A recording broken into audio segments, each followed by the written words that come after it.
Meus pais, meus irmãos, mais uma vez estamos aqui, nossa aula 8. Vamos falar hoje sobre igreja, né? A igreja de Jesus, amém? Abra a Bíblia de vocês em Mateus capítulo 16, vamos ver aqui alguns pontos sobre a igreja. Umas verdades importantes sobre a igreja, o que é a igreja, amém? Mateus 16, versículo 15, a partir do versículo 15. Está escrito assim: Mas vós, continuou ele, quem? Jesus. Quem dizeis que eu sou? Jesus estava com os discípulos e Jesus perguntou para os discípulos: quem que o povo está falando que eu sou? O que o povo está falando, né? O que eles acham, né? Versículo 16, Jesus fez uma pergunta para os discípulos, e sempre Pedro era muito expressivo, né? Muito participante, ele sempre respondia, né? Às vezes ele estava bem, às vezes estava mal, mas ele era um cara que não fugia das perguntas, né? Respondeu Simão Pedro. Nesse caso aqui ele foi muito assertivo, ele acertou na mosca. Respondendo Simão Pedro, disse: Tu és o Cristo, o Filho do Deus vivo. Essa talvez seja a maior revelação, né, que uma pessoa pode ter de Jesus. Pedro afirmou que Jesus é o Cristo, né? Essa palavra Cristo no grego é a palavra Messias, ou seja, Pedro estava afirmando que Jesus é o Messias, ou seja, o enviado de Deus para salvar a raça humana. E Pedro não parou por aí, ele disse: o Filho do Deus vivo. Era outra revelação fortíssima, porque a Bíblia fala em 1 João que quem nega o Filho nega o Pai, né? Todo aquele que não crê no Filho, esse Espírito não é de Deus. Então, e talvez fosse uma das verdades que causavam mais escândalo no meio judaico na época, era falar que Jesus, não só Jesus, que um homem, né, é filho de Deus, porque eles não criam, e até hoje eles não creem, né, que Deus tem filho, né? Mas Pedro afirmou isso, e é interessante que nesse texto que se refere sobre a igreja, sobre o anúncio de Jesus, né, sobre a fundação da igreja dele, e a igreja de Jesus ela é baseada nessas duas revelações: que Jesus é o Messias, ou seja, Jesus é o Cristo, e que Jesus é o Filho de Deus. Não tem como uma igreja de Deus, uma igreja baseada na Bíblia, ser diferente disso. Crer em coisas diferentes não existe, então não é igreja, né? Versículo 17: Então Jesus lhe afirmou: Bem-aventurado és Simão Bar-Jonas, ou seja, Simão, filho de Jonas, né? Porque não foi carne e sangue que tu revelaram, mas meu Pai que está nos céus.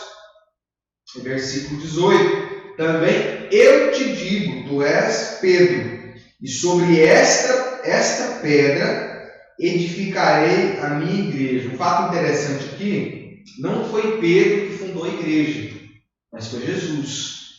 Claro que Pedro, que foi usado por Deus para responder a pergunta de Jesus, que foi uma resposta que veio de Deus. O próprio Jesus disse que disse para Pedro: olha, bem-aventurado você é. Por quê? Porque você não teve essa revelação de carne e sangue, não, do homem, não. Mas meu Pai que está no céu que te revelou.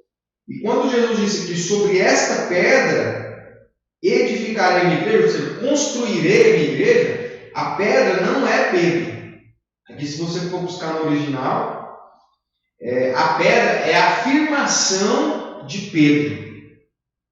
E aqui a questão não é o que Pedro, não é as palavras de Pedro, porque essas palavras não foram de Pedro. Pedro foi só o instrumento, só o microfone. Ali, o que Jesus estava querendo dizer é que, baseado nessa revelação, ele iria fundar a igreja. Quais são as revelações?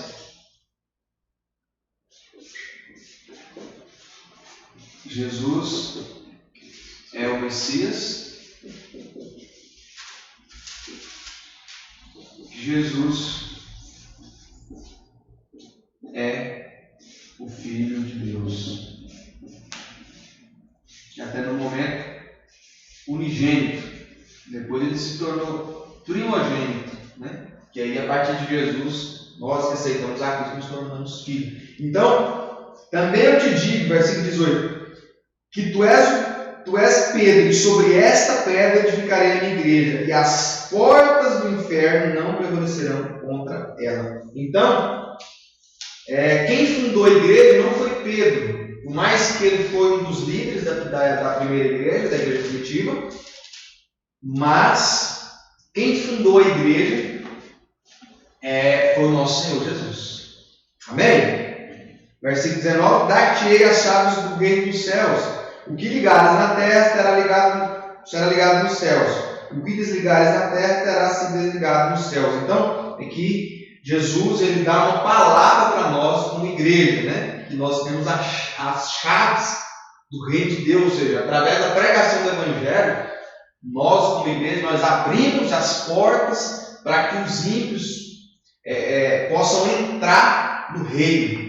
Então nós temos essa autoridade. Então, primeiro ponto que eu coloquei aqui, a igreja não foi criada por homens, mas sim instituída por Deus por meio de Jesus. Então, esse é o primeiro ponto. E baseado nisso, eu afirmo, a igreja, ela passou por várias tribulações, vários problemas doutrinários, esfriamento espiritual, né? Desde o século IV ao século XV, né? Houve um período de trevas, né? Que o engano entrou na igreja, começou lá na igreja de Roma, né? Foi quando nasceu essa religião aí que é muito forte no meio cristão, né? Nós sabemos. Então, a igreja passou por várias tribulações, várias perseguições, né? Muitos morreram, milhares, até lá em Roma, nas catacumbas de Roma, eu lembro de ter pesquisado. Alguns historiadores afirmam que há pelo menos, houveram mais ou menos, mais ou menos 6 milhões de mortes, né? De assassinatos lá, de pessoas que morreram, que estão lá nas catacumbas de Roma, que era quase que um sistema de esgoto da época. Então, assim, milhares e milhares de cristãos morreram, muitos homens de Deus morreram. A igreja passou por esfriamento espiritual, como foi nesse período aí do século IV até chegar em Martinho Lutero, esfriamento e tal, perseguição. Hoje nós estamos vivendo esse tempo de esfriamento, de apostasia, de falsas doutrinas que sempre houve, né? Hoje elas estão assim, mais manifestas, né? Por causa da mídia. Mas assim, o importante, nós entendemos que ninguém acaba com a igreja. Ela pode esfriar, pode diminuir o número, mas ninguém fecha a igreja de Jesus. Ninguém. Então, assim, nosso primeiro ponto é que a igreja de Jesus, e quando nós falamos de igreja, nós temos que entender que igreja é diferente de ministério. A igreja é só uma. Existem vários ministérios. Assembleia de Deus, Batista, Comunidade de Boas Novas, Presbiteriana, milhares de ministérios, Mevan, do pastor Luciano Subirá, falou agora, Comunidade Alcance. Existem vários ministérios, mas a igreja é só uma. A Bíblia fala que é só uma igreja. Então, e essa igreja, ela é espiritual. Assim, nós não conseguimos ver ela assim, esse povo, tem um povo aí escolhido aí, no meio, né? Então, mas o primeiro ponto, precisamos compreender que a igreja não foi criada por homens, mas instituída por Deus. Nós vemos claramente aqui o que Jesus disse. Também eu te digo que tu és Pedro, e sobre esta pedra, ou seja, sobre essa revelação, sobre esta afirmação, eu construirei a minha igreja. Então, esse é o primeiro ponto. Segundo ponto, que precisamos compreender, que a Bíblia fala de 3 povos. Judeus, gentios e a igreja. Por isso que nós precisamos, por isso que às vezes nós não entendemos alguns textos na Bíblia, algumas profecias, porque há algumas profecias na Bíblia ou no Antigo Testamento que não está falando da igreja, está falando sobre os gentios. Está falando sobre os gentios. Há outras profecias que está mencionando sobre os judeus, né? Quando você vê até nos 4 evangelhos, você vê também diferenças. Quando você lê o Evangelho de João, que claramente foi escrito para a igreja, você vê que a linguagem é diferente, você vê que a conversa é diferente. Mateus mesmo, você vê que claramente foi escrito para os judeus. Lucas, claramente você vê que, claro que não quer dizer que não serve aqueles textos para nós, mas assim, toda a linguagem, porque que o Novo Testamento contém 4 evangelhos, né? 4 evangelistas escreveu sobre o evangelho. O número 4 na Bíblia fala da terra, né? A terra, 4 partes da terra. Então, o número 4 na Bíblia fala de toda a terra. Então, por que nós temos 4 evangelistas? Mateus, Marcos, Lucas e João. Deus quer dizer que o Evangelho é para todos, é para toda a terra. Você vê Marcos, você vê claramente a linguagem de Marcos. Os estudiosos acreditam que ele escreveu para os romanos. Ele traz muita expressão de Jesus como servo de Deus, né? Em Lucas, você vê, Lucas se refere muito falando de Jesus sobre o Filho do Homem, mostrando Jesus como um homem perfeito, porque os gregos eles tinham muito dessa do homem alcançar a perfeição e tal. Então, mas voltando aqui, a Bíblia, ela se refere, fala de 3 povos, judeus, gentios e igreja. Judeus, povo de Israel, né? Começou ali através de Abraão, Isaac e Jacó, nós sabemos da história, né? Os israelitas. A Bíblia fala também dos gentios. Quem são os gentios? São aqueles que não são igreja e também não são judeus. Ou seja, os brasileiros que não aceitou Jesus, não nasceu de novo, eles são gentios, né? E no Antigo Testamento nós ver apenas 2 povos, judeus e gentios, sendo que a igreja ela nasceu a partir de Jesus, né? Nós vemos aqui nesse texto.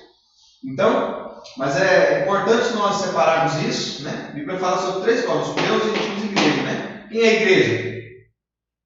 Ou o judeu que se converteu ao Evangelho, porque há judeus que são convertidos ao Evangelho, nascidos de novo, né? Ou qualquer dos povos aí que aceitou Jesus, e aí ele se tornou igreja. Então, terceiro ponto aqui, quando aceitamos a Cristo como nosso Senhor e Salvador, nos tornamos igreja, membro do corpo de Cristo. Abra a Bíblia de vocês em 1 Coríntios. Essas aulas, irmãos, são aulas assim, bem específicas. Claro que em cada assunto, em cada tema, não dá para falar todos os aspectos, mas somente os aspectos principais. E agora, nesse texto aqui, em 1 Coríntios 12, nós vamos ver a questão da igreja como um corpo de Cristo. Vamos ler a partir do 12 ao 14. 1 Coríntios 12, do 12 ao 14.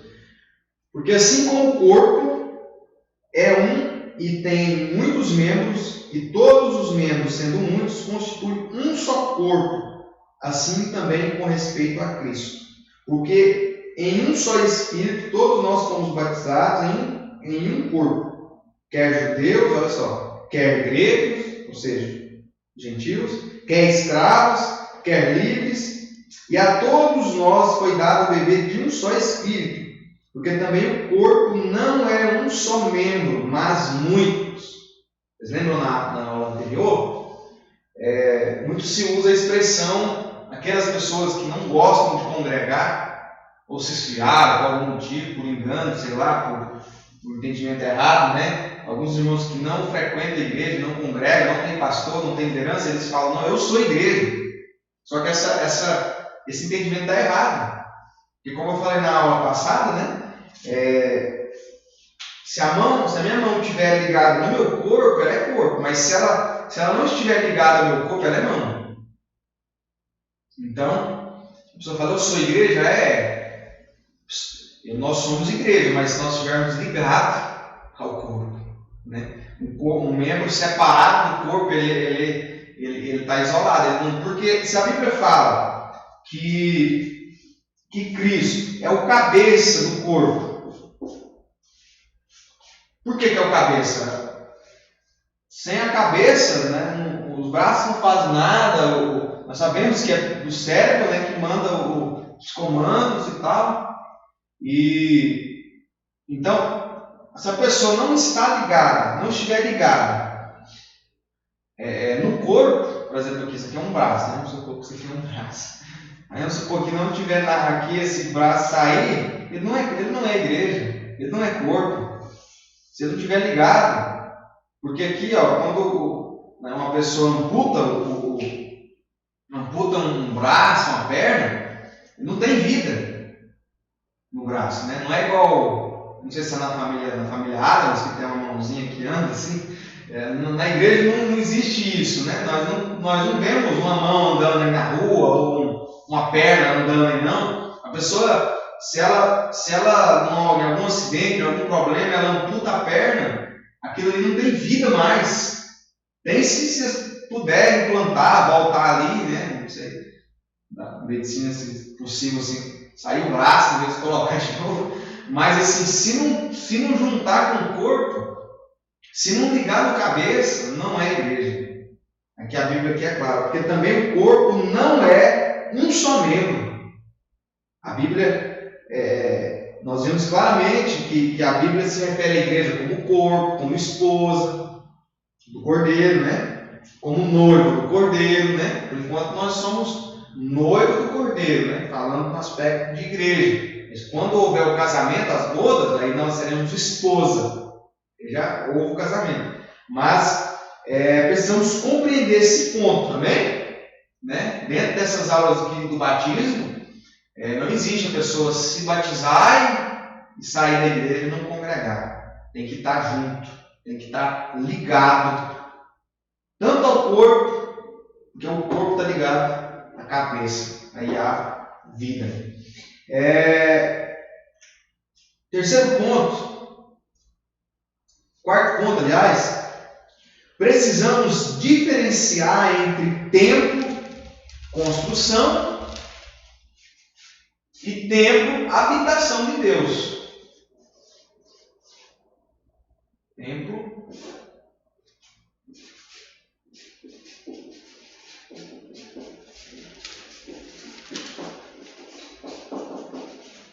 habitação de Deus. Então, o que é igreja? Igreja é o corpo de Cristo e ela é espiritual. A igreja, ela não é física. Claro que nós temos um templo, né? Quando nós falamos assim que Jesus vai arrebatar a igreja, não quer dizer que Deus vai levar, né? Que de repente o prédio ali da igreja ali vai sair dos alicerces, nós vamos ver várias igrejas sendo levadas. Não. Quando a Bíblia fala sobre o arrebatamento da igreja, é ali os membros, né, do corpo. Então nós precisamos compreender entre templo, construção, e o templo, nós, como habitação de Deus. A Bíblia fala que o Espírito Santo, o próprio Deus, habita em nós, né? E claro, também nós não podemos ir para outro extremo, né? Porque aquele local físico onde nós cultuamos a Deus, ele na prática, quando nós estamos ali cultuando, aí aquele lugar se torna algo santo. Mas por quê? Porque nós estamos ali, né? Quando tiver 2 ou 3 reunidos, muitas vezes eu reuni lá no Piauí, embaixo de árvore, assim, no relento mesmo, assim, e a glória de Deus veio ali. Eu vi que ali é a igreja. Então, se podemos afirmar assim, a menor igreja que existe são 2 pessoas, né, se reunindo para falar de Jesus. Né? É o que Jesus falou, onde tiver 2 ou 3. Olha só, 2 ou 3. Interessante que não tiver um, não. Aí já entra também naquela aula anterior, quando nós falamos sobre comunhão, né? Igreja é comunhão, é ligação, é conferir coisas espirituais com espirituais. Vamos ler o texto? Precisamos diferenciar entre templo, construção e templo, habitação. 1 Coríntios, capítulo 3, versículo 16. 1 Coríntios 3, 16. Não sabeis que sois santuário de Deus e que o Espírito de Deus habita em vós? Olha só. Tem um outro texto também que a Bíblia fala assim que Deus não habita, né, em outras palavras, em templos feitos por mãos humanas. Então, quando nós estamos reunidos ali no prédio da igreja, no salão da igreja, e Deus vem, por que Deus vem? Porque nós estamos ali. Deus habita em nós e ele se move no meio da igreja. Lá em Apocalipse a Bíblia fala que Jesus ele andava no meio do candeeiro. Jesus andava ali no meio da igreja. Então, precisamos compreender isso aqui, separar entre templo, prédio, templo, nós, habitação de Deus. Amém? Último ponto sobre igreja é missão da igreja. Abra a Bíblia de vocês, Efésios, capítulo 3.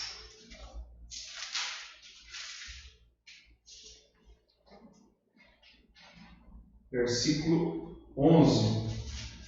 Aliás, 10.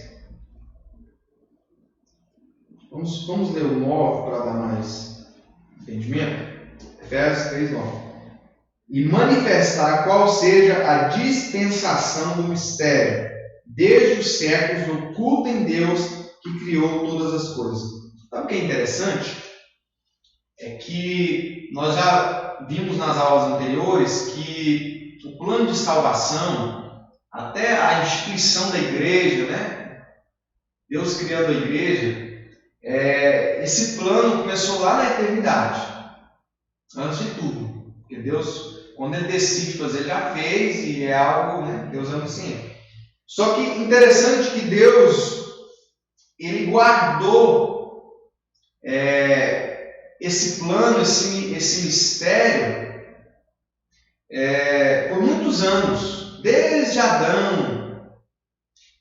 E Deus dava algumas pistas, assim, entre aspas, no Antigo Testamento, ali no tabernáculo, quando Deus chamou o Abraão, né? Deus deu várias pistas sobre o que ele iria fazer. Até a Bíblia fala que o Velho Testamento, o Antigo Testamento, ele é sombra do Novo, né? Então, por que existe uma sombra? Porque existe algo real. A sombra, ela apenas aponta que existe ali algo real, né? A Bíblia fala, tem até uma música do pastor Éder, né? A imagem real de todas as coisas, que é um versículo que tem lá em Hebreus. Então, Jesus, ele é a imagem real. No Antigo Testamento, todos os mistérios de Deus, eles até foram assim revelados, mas de forma assim, bem rasa. Mas quando Jesus ressuscitou, né, o Espírito Santo desceu sobre ali ali os primeiros cristãos ali em Pentecoste, ali houve ali o nascimento da igreja. Ali Deus começou a revelar isso aqui, é o que ele está falando. Revelar todo o plano dele. Então, nesse último ponto, qual é a missão da igreja? Se nós, quando nós estamos ligados ao corpo como membro, somos igreja, qual é a nossa missão? E manifestar qual seja a dispensação do mistério, desde os séculos, oculto em Deus, que criou todas as coisas. Versículo 10. Para que pela igreja, olha só, pela igreja, a multiforme sabedoria de Deus se torne conhecida agora dos principados e potestades nos lugares celestiais, segundo o eterno propósito que estabeleceu em Cristo Jesus, nosso Senhor. Olha só, qual é a missão da igreja? Qual é a nossa missão como igreja? Manifestar a sabedoria de Deus, para que todo o mistério que Deus escondeu, de certa forma, há muitos anos, Deus ele quis dar, Deus quis revelar, Deus quer revelar para o mundo. Né? E quem é esse mistério? Jesus. É o que a Bíblia fala aqui. A multiforme sabedoria de Deus. Porque Jesus ele é a sabedoria de Deus em pessoa. Né? E se nós formos para Efésios super conhecidos, né? Como Marcos 16:15, ide por todo mundo pregar o evangelho a toda criatura. Né? Então, a igreja ela tem essa missão. De quê? De ir manifestar Deus. Porque aqui, imagina que isso aqui é um corpo bem legalzinho, né? Cabeça. Imagina aqui, aí vamos supor um exemplo aqui. África.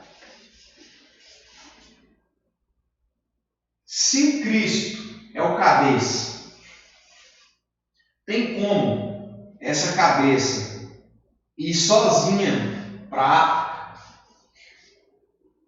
Não tem como. Tem como, tira a cabeça, vamos supor, tem como o corpo ir sozinho para a África? Não tem como. Como que dá certo? Indo cabeça e o corpo. Então, lembra até de uma frase de Agostinho, ele diz assim que sem Deus nós não podemos, mas sem nós ele não irá.